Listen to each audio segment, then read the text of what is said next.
Assalamualaikum and good morning everyone. I am Teacher Ain Raihanah. So today I'll be talking about seizure disorder and epilepsy, which is a common condition that influences children participation. So in this topic, I will be explaining about an introduction, which is a definitions of seizures and epilepsy, the type, the risk and the treatment of seizures, and also some research that have been done about seizures in child with autism disorder. Alright, so let's start. Firstly, what is epilepsy?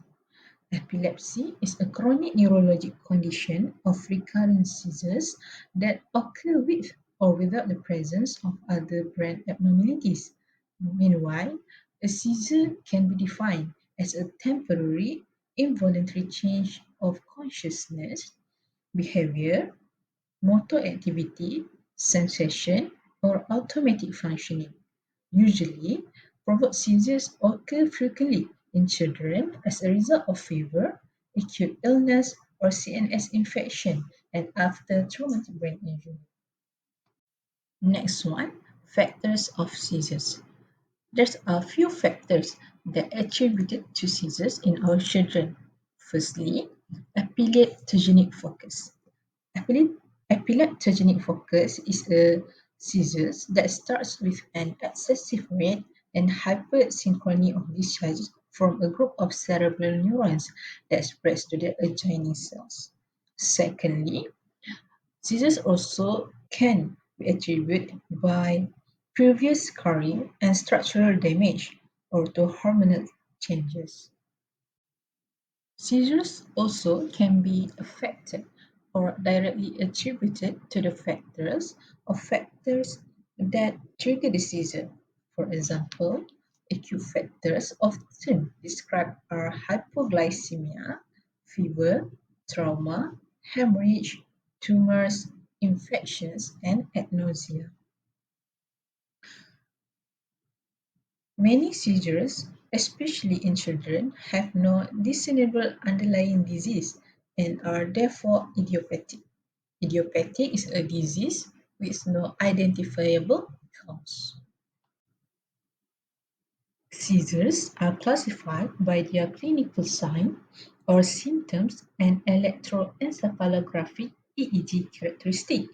The two major types of seizure, according to this form of categorization, are generalized seizures and partial seizures. Alright, so the first type of seizures is generalized seizures.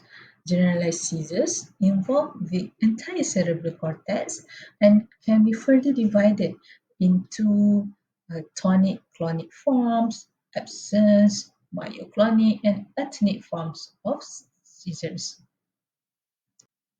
The tonic-clonic type occurs most frequently, where this non-specific seizure can occur at any age and involve excessive neuronal firing from both hemispheres in a symmetric pattern. When a child having a tonic-clonic seizure, they may have an aura or sensation that seizure is about to begin. This is usually followed by a loss of consciousness during which the body becomes rigid or tonic and then rhythmic clonic contraction of all the extremities occur. The seizure may last 5 minutes and is followed by a postictal period. They may last about 1 to 2 hours during which the child is drowsy or in a deep sleep. Alright, so the second type of generalized seizure is absent seizure. Absent seizure is characterized by a momentary loss of awareness and the absence of motor activity except eye blinking or rolling. There is no aura, there is no sensation that the seizure is about to begin. Then the seizure usually lasts less than 30 seconds and no postictal period. The onset of this seizure occurs in the first decade of life, which abrupt interruption of an activity, a glazed look, stares, and unawareness of surrounding which characterize a child having an absent seizure. And this is a may be mistaken for the child is having a daydreaming. Absence seizures also are uncommon in children and early adolescents, which accounting for only 5% of all seizures.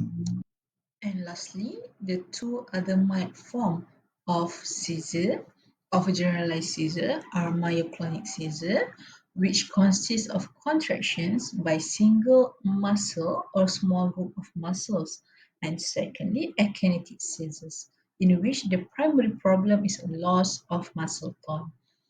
Children rarely have serious seizure for an extended period, which is 30 minutes or longer. If there is extended seizure, it will cause status epilepticus and require medical management to maintain body function and hydration. Intravenous anticonvulsant also indicate to treat this condition. Okay, so the second type of seizures is partial seizures. Partial seizures, which begin in a single location and remain limited, and if it's spreaded, they'll become more generalized. Partial seizures can be either simple or complex and are the most common type of seizure disorder found in childhood. Approximately 60% of cases are partial seizures. And if individual experience both generalized and partial seizures, it will called mixed seizure disorder. The first type of partial seizures is simple partial seizures. Simple partial seizures usually involve in the motor cortex and it will result in a clonic activity of the face or extremities. Usually, the psychic symptoms include visual hallucinations, illusions, auditory hallucination, and also olfactory sensations. The typical seizures were including nighttime awakenings or twitching of facial muscles, which the twitching will interfere with the speech and will spread to the hands. The second types of partial seizures is complex partial seizures. Complex partial seizures usually originate in the temporal lobe, where the children may show automatic reactions such as lip smacking, chewing, and buttoning or unbuttoning of their clothing. These seizures usually are focal, and their characteristics are similar to those of absence seizures.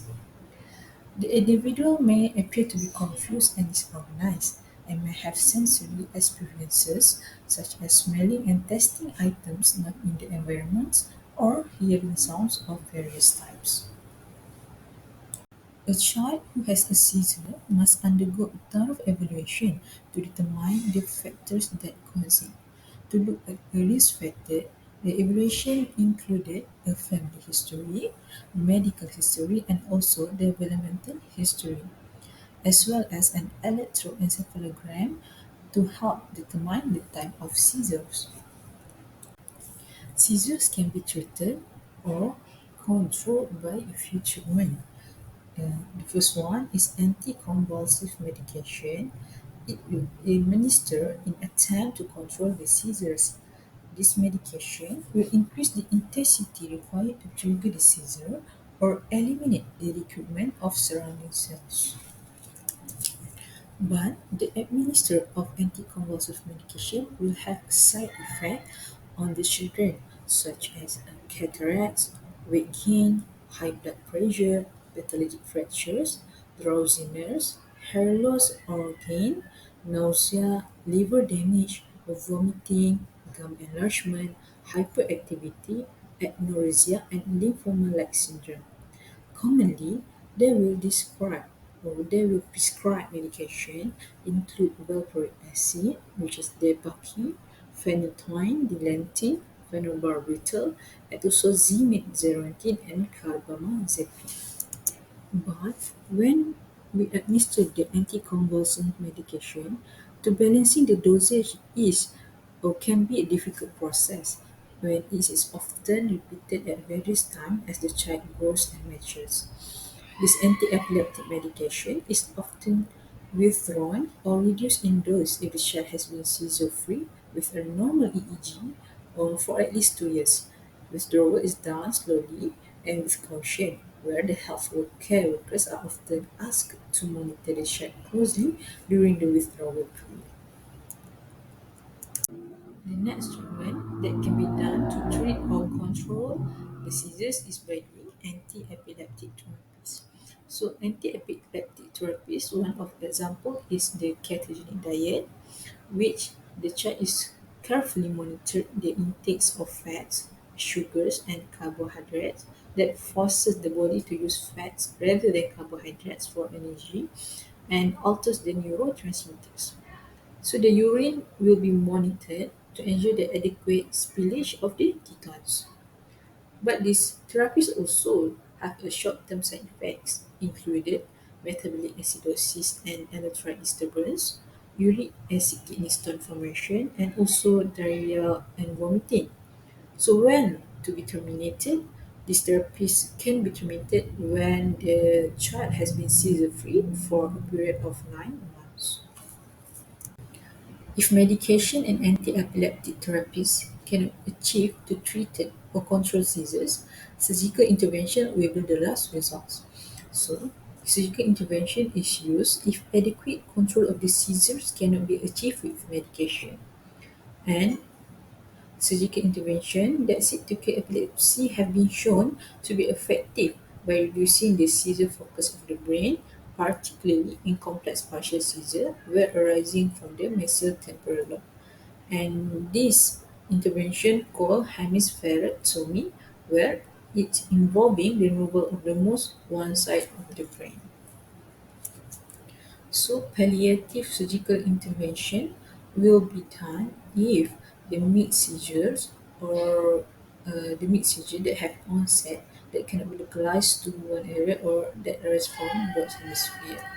The timing for the surgery is determined by the effectiveness of medication, seizure severity, and the impact of epilepsy on the child functioning. When your family members or child is having a seizure, it can be a frightening experience for both of the children and you yourself. So what need to be done in that emergency time is first you need to remain calm. Secondly, you need time the seizure episode. Thirdly, you need to protect your child, protect from any sharp or hard objects around him to prevent the injury during the uncontrolled movement. Next, when the seizure is stopped, you need to check for breathing, and if not present, you need to use CPR, and you need to check around mouth for evidence of burns or poisoning. Uh, then you need to remain with the child forever. Lastly, seek help if the child is not breathing and call the ambulance or emergency line to help you in this situation.